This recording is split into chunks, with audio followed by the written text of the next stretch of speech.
भगवान नरसिंह अवतार की रहस्यमयी कथा।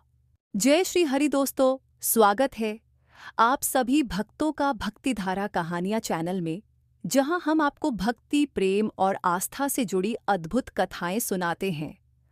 आज हम आपको एक ऐसी भक्ति कथा सुनाने जा रहे हैं जो आपके हृदय को भक्ति रस से भर देगी।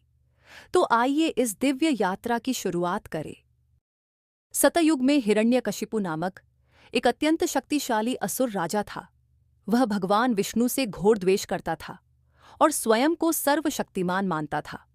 उसने कठोर तपस्या कर ब्रह्मा जी से वरदान प्राप्त किया कि उसे न दिन में मृत्यु मिलेगी, न रात में, न किसी मानव से, न किसी पशु से, न आकाश में, न पृथ्वी पर, न किसी अस्त्र से, न किसी शस्त्र से। इस अमोघ वरदान के कारण वह अजेय हो गया और उसने तीनों लोकों पर अपना आतंक फैला दिया। समस्त देवता, ऋषि मुनि और साधु संत उसके अत्याचारों से त्रस्त हो गए। वह स्वयं को भगवान कहलाने लगा और अपने राज्य में विष्णु की पूजा वर्जित कर दी। जो कोई भी भगवान विष्णु का नाम लेता, उसे कठोर दंड दिया जाता। लेकिन उसके ही पुत्र प्रहलाद भगवान विष्णु के अनन्य भक्त थे। प्रहलाद को जन्म से ही भगवान की भक्ति प्रिय थी। वे हर क्षण भगवान विष्णु का ध्यान करते थे। जब वे छोटे थे, तब उनकी माता कयाधु ने नारद मुनि के आश्रम में रहते हुए उन्हें भगवान विष्णु की भक्ति का ज्ञान दिया था। नारद जी की शिक्षाओं ने प्रहलाद के मन में अटूट श्रद्धा और प्रेम उत्पन्न कर दिया था। जब प्रहलाद बड़े हुए और शिक्षा ग्रहण करने गए, तो उनके गुरु उन्हें असुरों की नीति और धर्म सिखाना चाहते थे। लेकिन प्रहलाद को केवल नारायण भक्ति में आनंद आता था। वे अपने सहपाठियों को भी भगवान विष्णु की भक्ति का उपदेश देने लगे। जब यह बात हिरण्यकशिपु को पता चली, तो वह क्रोधित हो उठा। उसने प्रहलाद को बुलाकर पूछा, बेटा, सबसे महान कौन है? प्रहलाद ने निडर होकर उत्तर दिया, पिताश्री, इस समस्त सृष्टि में केवल एक ही सर्वशक्तिमान है और वे हैं भगवान विष्णु। वही सबके रक्षक हैं। हिरण्यकशिपु यह सुनकर क्रोधित हो गया।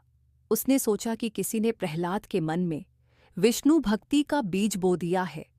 उसने गुरु को आदेश दिया कि वे प्रहलाद को विष्णु की भक्ति से दूर करें। लेकिन जितना प्रयास किया गया, प्रहलाद की भक्ति उतनी ही दृढ़ होती गई। हिरण्यकशिपु का क्रोध बढ़ता गया और उसने प्रहलाद को मारने के कई उपाय किए। पहले उसे उबलते तेल में डलवाया गया, लेकिन भगवान विष्णु की कृपा से तेल जल की तरह ठंडा हो गया। फिर उसे विशाल पर्वत से नीचे फेंक दिया गया, लेकिन भगवान ने अपने करकमलों से उसे सुरक्षित नीचे उतार दिया। उसे विष पिलाने का प्रयास किया गया, लेकिन विष अमृत बन गया। उसे भूखा प्यासा बंदी गृह में डाला गया, लेकिन भगवान के नाम स्मरण से उसे कोई कष्ट नहीं हुआ। हिरण्यकशिपु की बहन होलिका, जिसे अग्नि में न जलने का वरदान प्राप्त था, उसने प्रहलाद को गोद में लेकर अग्नि में बैठने का प्रयास किया, लेकिन भगवान की कृपा से होलिका जलकर भस्म हो गई और प्रहलाद सुरक्षित रहे। अब हिरण्यकशिपु की सहन शक्ति समाप्त हो गई। उसने प्रहलाद से अंतिम बार पूछा, अगर तुम्हारे भगवान हर जगह हैं, तो क्या वे इस खंभे में भी हैं? प्रहलाद ने मुस्कुराते हुए कहा, भगवान सर्वत्र हैं, इस खंभे में भी। क्रोधित होकर हिरण्यकशिपु ने अपनी गदा उठाई और उस खंभे पर प्रहार किया। खंभा फट गया और उसमें से भगवान नरसिंह प्रकट हुए। वे न नर थे न पशु। उनके शरीर का ऊपरी भाग सिंह का और निचला भाग मानव का था। उन्होंने हिरण्यकशिपु को पकड़कर अपनी जांघों पर रखा। न वह आकाश में था, न पृथ्वी पर। यह संध्या काल था, न दिन था न रात। उन्होंने अपने नखों से हिरण्यकशिपु का वध कर दिया। न वह अस्त्र था न शस्त्र। इस प्रकार भगवान विष्णु ने अपने भक्त की रक्षा के लिए स्वयं प्रकट होकर चमत्कार दिखाया और यह सिद्ध कर दिया कि जो उनके शरण में आता है, उसकी रक्षा स्वयं भगवान करते हैं। प्रहलाद का विश्वास अटूट था।